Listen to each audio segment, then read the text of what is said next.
my shift from badminton.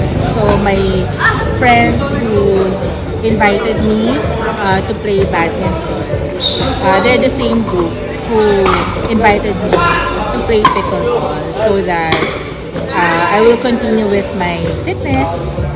Kasi work from home ako eh. So, mas maganda yung continuous tayo nag-move. And then, feedback ko naman sa community.